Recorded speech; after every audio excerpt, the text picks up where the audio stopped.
अस्सलाम वालेकुम my dear students. आज का जो टॉपिक है उसमें हमने पोलर और नॉन पोलर कोवलेंट बॉन्ड में फ़र्क पढ़ना है कि पोलर और नॉन पोलर बॉन्ड्स क्या होते हैं और इनमें क्या फ़र्क है। तो याद रखिए, ये एक इम्पोर्टेंट शॉर्ट क्वेश्चन के तौर पर भी पूछा जाता है कि पोलर कोवलेंट बॉन्ड्स से क्या मुराद है, what is polar covalent bond, give examples and non polar covalent bonds. तो सबसे पहले हम डिस्कस करेंगे नॉन पोलर कोवलेंट बॉन्ड्स कि हमारे पास नॉन पोलर कोवलेंट बॉन्ड्स कौन से होते हैं। तो याद रखिए, सबसे पहले है तो ये बेटा जी कोवलेंट बॉन्ड, ये देखिए लिखा हुआ है नॉन पोलर कोवलेंट बॉन्ड्स, लेकिन पीछे एक वर्ड्स आ रहा है नॉन और पोलर, यानी नॉन पोलर कोवलेंट बॉन्ड, और दूसरा वर्ड्स हमारे पास क्या है, पोलर कोवलेंट बॉन्ड्स। ठीक है, तो इसमें नॉन का इजाफा है और इसमें नॉन नहीं। तो नॉन का मतलब होता है नहीं, polar, polarity. Polar means polarity, polarity means charges, pole. ठीक है, पोलर का मतलब है पोलैरिटी, ठीक है, या पोल्स। पोल्स का मतलब है चार्जेस। चार्जेस कौन कौन से, पॉजिटिव और नेगेटिव, जिसके ऊपर पार्शियल पॉजिटिव और पार्शियल नेगेटिव चार्ज। ठीक है, नॉन ना आए, ठीक है, उस कोवलेंट बॉन्ड को नॉन पोलर कोवलेंट बॉन्ड्स कहते हैं। तो दोबारा गौर से सुनिए, नॉन पोलर कोवलेंट बॉन्ड कौन से होंगे, हम एग्जांपल में देखेंगे कि होगा कोवलेंट बॉन्ड, इलेक्ट्रॉन्स शेयर्ड होंगे बिटवीन टू बॉन्डेड एटम के दरमियान, लेकिन उनके ऊपर पोलैरिटी नहीं आएगी, पॉजिटिव और नेगेटिव चार्जेस नहीं होंगे जब इलेक्ट्रॉन शेयर किया जाएगा। तो क्यों नहीं होंगे हम देखेंगे उसके बाद। पहले डेफिनेशन डिस्कस करते हैं।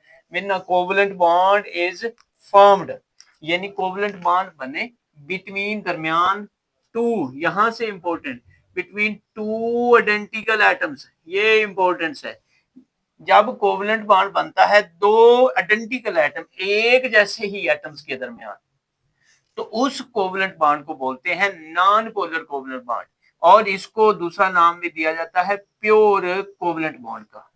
तो याद रखिए, इंपॉर्टेंट पॉइंट क्या है, इंपॉर्टेंट पॉइंट क्या है भी, कोवलेंट बॉन्ड तो बनना ही है, लेकिन दो एटम के दरमियान ही बनता था। हमने देखा था वहां पर इलेक्ट्रॉन्स शेड होते थे, लेकिन यहां पर कोवलेंट बॉन्ड जो बन रहा है वो दो आइडेंटिकल एटम के दरमियान, दो सेम एटम के दरमियान बने, तो उसको बोलते हैं non polar covalent bond. Example देखते हैं, जब दो सेम एटम होंगे ना तो क्या चीज होगी। अब ये देखिए example, for example hydrogen and chlorine, ये हाइड्रोजन H2, दो सेम हाइड्रोजन एटम के दरमियान बने, ये हाइड्रोजन एटम, ये हाइड्रोजन एटम, इनके दरमियान एक एक इलेक्ट्रॉन की कमी थी, एक एक इलेक्ट्रॉन शेड हो गया बिटवीन टू बॉन्डेड एटम, लेकिन दोनों सेम एटम्स हैं, दो एक ही आइडेंटिकल एटम्स हैं, तो therefore they are called non polar covalent bond.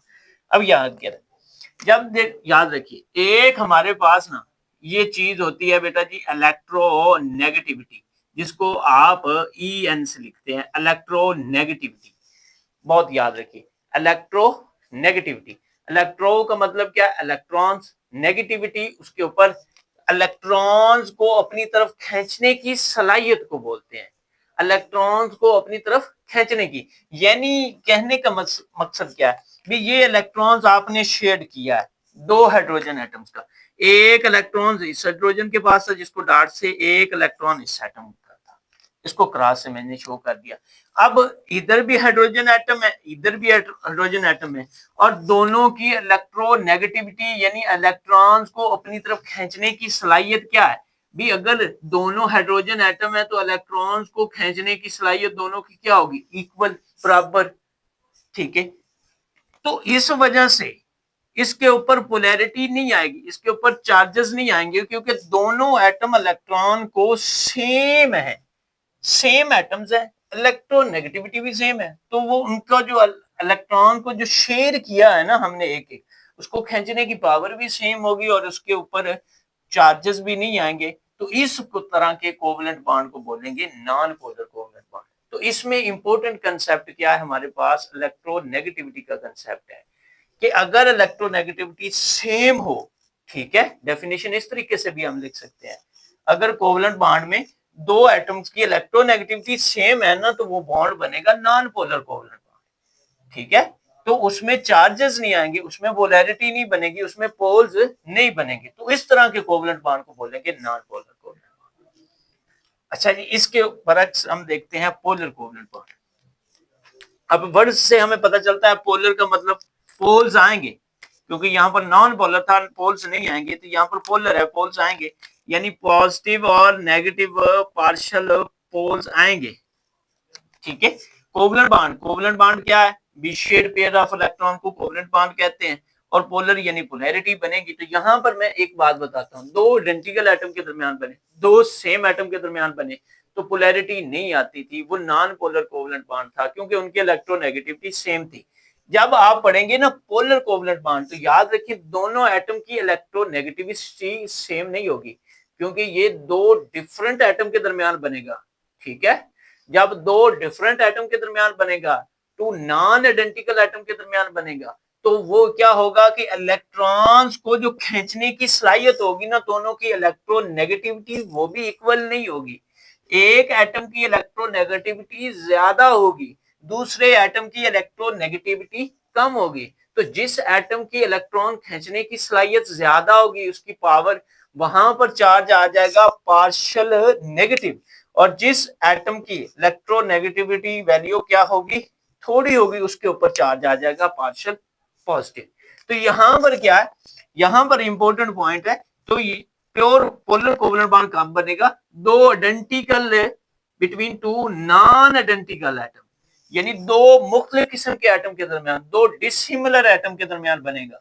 तो जब दो डिसिमिलर एटम के दरमियान बॉन्ड बनेगा कोवलेंट बॉन्ड, तो उसमें क्या होगा, जो शेड पेयर ऑफ इलेक्ट्रॉन होगा ना, जो दो बॉन्डेड एटम के दरमियान होगा, ठीक है, उसको क्या करेगा, shared pair of electron bend कर जाएगा। याद रखिए, बेंड मीन उसकी तरफ चला जाएगा, उसको खींच लेगा, किसकी तरफ, टूवर्ड्स द एटम, उस एटम की तरफ वो shared pair of electron bend कर जाएगा, जिसकी इलेक्ट्रोनेगेटिविटी वैल्यू क्या होगी, मोर होगी, ज्यादा होगी। यानी दो नॉन या टू डिसिमिलर एटम हो, टू नॉन आइडेंटिकल एटम हो, और जब नॉन आइडेंटिकल एटम के दरमियान कोवलेंट बॉन्ड बनेगा, तो क्या होगा, इलेक्ट्रोनेगेटिविटी वैल्यू फर्क आ जाएगा, एक की ज्यादा और एक की कम, और जिस एटम की इलेक्ट्रोनेगेटिविटी वैल्यू ज्यादा होगी, वो शेड पेयर ऑफ इलेक्ट्रॉन उसकी तरफ बेंड हो जाएगा। ठीक है, और जिसकी कम होगी उसकी तरफ नहीं होगा, और जिसकी इलेक्ट्रोनेगेटिविटी वैल्यू ज्यादा आएगी ना, उसके ऊपर फिर पार्शियल नेगेटिव चार्ज आ जाएगा, और जिसके इलेक्ट्रोनेगेटिविटी वैल्यू कम होगी उसके ऊपर पार्शियल पॉजिटिव चार्ज है। अब यहां हम देखते हैं इलेक्ट्रोनेगेटिविटी की वैल्यू को हमें कैसे पता चलेगा, किस तरह पता चलेगा अभी इलेक्ट्रोनेगेटिविटी की वैल्यू जो है, इसकी ज्यादा इसकी कम है। हमारे पास एक स्केल है जो एक साइंटिस्ट ने मुतारफ करवाया था, लेकिन मैं यहाँ पीरियोडिक टेबल की बातें बताता हूँ। पीरियोडिक टेबल में जो ग्रुप नंबर आपका एलिमेंट नंबर 17 है, जिसमें पहला एलिमेंट 17 में फ्लोरीन, फिर हमारे पास क्लोरीन, फिर हमारे पास ब्रोमीन, और फिर आयोडीन, ये चार एलिमेंट्स हैं, ये ग्रुप नंबर 17 में बिलोंग करते हैं, ये ऐसे एलिमेंट्स हैं। उसके बाद ग्रुप नंबर 18 है, वो हमारे पास नोबल गैसेस होती हैं। ठीक है, नोबल गैसेस तो स्टेबल होती हैं। ये ग्रुप नंबर 17 जो है ना, फ्लोरीन, क्लोरीन, ब्रोमीन और आयोडीन, इनकी इलेक्ट्रोनेगेटिविटी सबसे ज्यादा है, और फ्लोरीन इलेक्ट्रोनेगेटिविटी का जो ट्रेंड है ना, वो ऊपर से नीचे कम होता है, लेस होती है, यानी फ्लोरीन की इलेक्ट्रोनेगेटिविटी पूरे पीरियोडिक टेबल में सबसे ज्यादा है। उसके बाद क्लोरीन की इलेक्ट्रोनेगेटिविटी, फिर ब्रोमीन की, और फिर आयोडीन की, इस तरह इसके नीचे ये जो एलिमेंट्स है ना, तो आप याद रखें आपके पीरियोडिक टेबल में या आपकी बुक में जो फ्लोरीन है इज मोस्ट इलेक्ट्रोनेगेटिव एलिमेंट है, यानी इसकी इलेक्ट्रॉन खींचने की सलाहियत सबसे ज्यादा, ये जिसके साथ भी अटैच हो जाएगा, जिसके साथ भी कोवलेंट बॉन्ड बनाएगा ना, तो इसके ऊपर पार्शियल नेगेटिव चार्ज आएगा, इसके ऊपर भी पार्शियल नेगेटिव आएगा, इसके ऊपर भी पार्शियल नेगेटिव आएगा, इसके ऊपर भी, क्योंकि इनके इलेक्ट्रॉन्स खींचने की सलाहियत ज्यादा, इनकी इलेक्ट्रोनेगेटिविटी वैल्यू ज्यादा होती है। अब हम एग्जांपल देखते हैं, एग्जांपल में हमें बात समझ आती है। HCl, अब यहाँ पर दो डिसिमिलर एटम है, आपने ध्यान करना है, एक हाइड्रोजन एटम है और एक क्लोरीन एटम है, बॉन्ड बन गया कोवलेंट बॉन्ड, लेकिन दो डिसिमिलर एटम है। दो डिसिमिलर एटम हैं तो जो इलेक्ट्रॉन आपने शेयर किया ना वो बेंड किधर करेगा, जिसकी इलेक्ट्रोनेगेटिविटी वैल्यू ज्यादा होगी। अब आपको नजर आ रहा होगा क्लोरीन मैंने अभी बताया उसकी इलेक्ट्रोनेगेटिविटी वैल्यू ज्यादा है, हाइड्रोजन उसकी इलेक्ट्रोनेगेटिविटी वैल्यू सबसे कम है, इलेक्ट्रॉन खींचने की पावर सबसे ज्यादा है। तो ये जो आपने इलेक्ट्रॉन ये एक एक शेयर किया एक को डॉट से क्रॉस से, तो वो किस तरफ बैंड कर जाएगा, जिसकी इलेक्ट्रोनेगेटिविटी वैल्यू ज्यादा होगी वो क्लोरीन की तरफ बैंड कर जाएगा। क्लोरीन के ऊपर फिर पार्शियल नेगेटिव चार्ज आएगा और हाइड्रोजन के ऊपर पार्शियल पॉजिटिव चार्ज आएगा। इसी तरह हम एक और एग्जांपल HF की देखते हैं, बड़ी बुक पर नहीं लिखी मैंने अपनी तरफ से लिखी है। HF fluorine is most electronegative element, H lowest. तो H के ऊपर पार्शियल पॉजिटिव और फ्लोरीन के ऊपर पार्शियल नेगेटिव। HBr H के ऊपर पार्शियल पॉजिटिव और Br के ऊपर पार्शियल नेगेटिव। वजह क्या है? वजह क्या है कि H की इलेक्ट्रोनेगेटिविटी थोड़ी है, फ्लोरीन की क्लोरीन की ब्रोमीन की इलेक्ट्रोनेगेटिविटी वैल्यू ज्यादा है, तो वो इलेक्ट्रॉन जो आप शेयर करते हैं इनकी तरफ बैंड कर जाएगा और इससे उसके ऊपर पार्शियल नेगेटिव चार्ज आएगा। ठीक है, तो पीरियोडिक टेबल में इलेक्ट्रोनेगेटिविटी का ट्रेंड क्या है हमारे पास, हमने देखा अभी fluorine is most electronegative element, फिर क्लोरीन, फिर ब्रोमीन और फिर आयोडीन। तो याद रखें पोलर और नॉन पोलर कोवलेंट बॉन्ड में क्या फर्क होगा। अगर बॉन्ड बन रहा है दो एक जैसे एटम के दरमियान, दो सिमिलर एटम के दरमियान, तो वो बॉन्ड कहलाएगा नॉन पोलर कोवलेंट बॉन्ड। अगर मुख्तलिफ किस्म डिफरेंट किस्म के एटम के दरमियान बन रहा है, डिसिमिलर एटम के दरमियान बन रहा है, तो वो बॉन्ड कहलाएगा पोलर कोवलेंट बॉन्ड। उसमें चार्जेस आएंगे, पोलैरिटी आ जाएगी, एक के ऊपर पार्शियल पॉजिटिव और एक के ऊपर पार्शियल नेगेटिव। बस।